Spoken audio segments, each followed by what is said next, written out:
नमस्कार. महाराष्ट्र सिव्हिल टाइम्समध्ये आपल्या सर्वांचे स्वागत. माजी नगरसेवक राष्ट्रवादी काँग्रेस पार्टी शरद पवार गटाचे पदाधिकारी अरुण कांबळे यांनी पक्षाच्या विरोधात जाऊन प्रभाग क्रमांक 140 मधून आपल्या हजारो समर्थकांसह अपक्ष उमेदवारीचा अर्ज दाखल केला. यावेळी त्यांच्या समर्थकांनी त्यांचे जंगी स्वागत केले. फटाक्यांची आताशबाजी, ढोल ताशांचा गजर व विजयाच्या जयघोषाने संपूर्ण प्रभाग दुमदुमून गेला. ठिकठिकाणी महिलांनी त्यांचे औक्षण करून विजयाची चाहूल दर्शवून दिली. प्रभागामधून येणारा प्रचंड प्रतिसाद पाहून अरुण कांबळे भारावून गेले. तर टाकूया यावर एक नजर.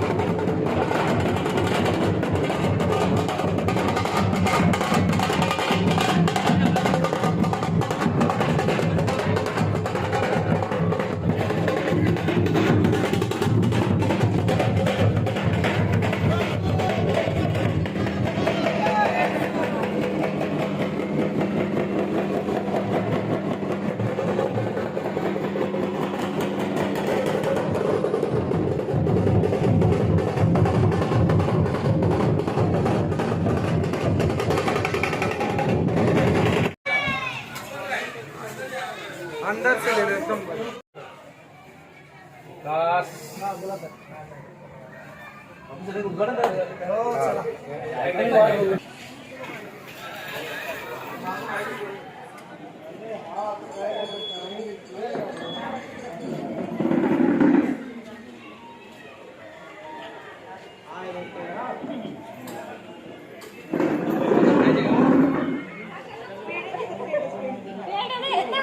आ जाओ जैसे जरा जाओ बताओ प्लीज प्लेट देना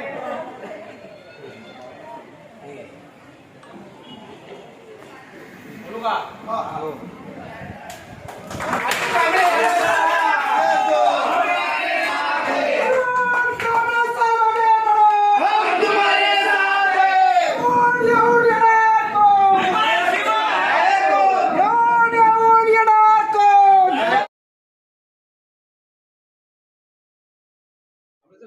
आज तुम्ही अपक्ष उमेदवारी अर्ज भरला, प्रचंड जनसमुदाय आपल्या बरोबर होता, काय सांगा सर? साहेब, आम्ही लोकातून आलेले माणसं आहोत. लोकातून लोकसमूहाची लोकांची इच्छा होती आमच्यावर पक्षाने पक्षीय दृष्टिकोनातून जे काही धनदांडगे असतील, आपल्या मुलाला बापा याला जो काही तिकिटाचा जो बाजार चालला आहे या महाराष्ट्रामध्ये, स्थानिक स्वराज्य संस्थेच्या निवडणुका, महापालिकेच्या ह्या कार्यकर्त्या निवडणुका असेल, परंतु इथल्या राजकीय पक्षांनी त्यांच्या नेत्यांनी या आपल्या मुलांबाळासाठी, सुनांसाठी आणि भावा बहिणीसाठी निर्माण केलेल्या आहेत. ह्या पूर्णपणे अलोकशाहीकरण आहे. यासाठी त्याला विरोध केला पाहिजे. ते विरोध करण्यासाठी मी या निवडणुकीत उभा आहे आणि लोकांचे नागरी प्रश्न सोडवण्याचा मूलभूत नागरिक प्रश्न आहे, त्याची मला जाणीव आहे. आम्ही एक सक्षम, स्थानिक आणि अभ्यासू आम्ही उमेदवार आहोत. मला आशा आहे इथली जनता अशा उपऱ्या लोकांना बाहेर फेकन आणि मला स्वीकार. सर, तुम्ही राष्ट्रवादी काँग्रेस पार्टी शरद पवार गटातून काम करत होता, तुमचं कार्य चांगलं आहे, तुम्ही माजी नगरसेवक आहात, तरी पक्षाने तुम्हाला डावलं, काय कारण असं वाटतं? मुळामध्ये पक्षावर कुणी जर दबाव टाकला की माझी मुलगी उभी आहे तर तुम्ही कमजोर उमेदवार द्या, अशा प्रकारचं राजकारण त्या ठिकाणी खेळलं गेलं. मुळामध्ये ज्या काँग्रेसने दुसऱ्या पक्षाची युती केली त्यांचा उमेदवार दुसऱ्या क्रमांकावर असताना सुद्धा त्यांनी त्यांच्या मुलीला सीट सोडली. हे मला अनाकलनीय आहे, हे भयानक आहे. त्यामुळे यांच्या सर्वांच्या विरोधामध्ये लोकशाही जिवंत सांगण्यासाठी, कार्यकर्त्याची भावनासाठी राखण्याकरता मी या निवडणुकीला उभा आहे. सर, या आमच्या चॅनलच्या मध्ये आपण लोकांना काय संदेश द्याल, प्रभागातील लोकांना काय तुम्ही सांगाल? मी या ठिकाणी सांगेल, गेले 8 ते 9 वर्ष हा प्रभाग बिना नगरसेवकाचा आहे. या विभागातील नगरसेवकांच्या नवऱ्याला लोकांनी पाहिलं नाही, त्यांनी कधी फोन उचलले नाही. नागरिक समस्या नावाने बट्ट्याबोळ आहे. दत्तक वस्तीच्या नावाखाली जे दत्तक वस्ती चालवतात त्यांचे टॉयलेट त्यांनी कसे केले पहा. टॉयलेटची अवस्था भयानक आहे आणि दत्तक वस्तीच्या नावाने त्यांनी कोणता पक्ष, ज्या ठिकाणी 15 लोक काम करतात त्या ठिकाणी 2 माणसांना काम करून ते काम करतात आणि 13 लोकांचा पैसा खिशात घालतात.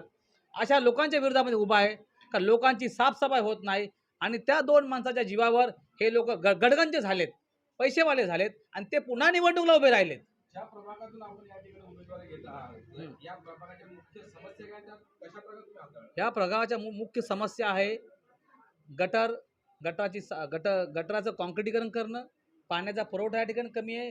2 इंच 4 इंचाचं लाईन या ठिकाणी स्लम असल्यामुळे आणि स्लम संघटित नाही, प्लॅनिंगची स्लम नसल्यामुळे आतमध्ये लोकांना जाऊन नळ घेणं फार जिकरीचं होतं आणि ते फार महागडं पडतं. त्याला 2 इंच आणि 4 इंच लाईन आपण टाकू शकलो तर लोक आतून नळ घेतील, त्यांना परवडेल आणि महानगराला निधी पण मिळेल. त्यामुळे चोरीचं कनेक्शन त्यामुळे वाढतं, ते होता कामा नये. आणि या ठिकाणी लोकांना पाण्याचा दाब, प्रेशर कमी आहे, तो वाढवायचा आम्ही प्रयत्न करू. आणि दुसरी गोष्ट स्वच्छता, कचरा ह्या 2 वेळा उचलला पाहिजे, त्यामुळे कचरा कोणत्या होणार नाहीत. आणि या ठिकाणी जे काही सरकारच्या माध्यमातून झोपडपट्टी पुनर्वसन योजना आहे ती रेंगाळलेली आहे, त्याला वेग देण्याचं काम करू. कारण लोकांचं लिव्हिंग स्टँडर्ड वाढलं पाहिजे.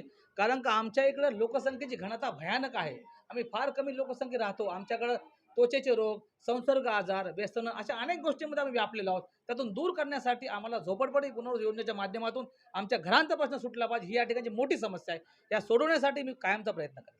धन्यवाद सर, आपण दिलेल्या माहिती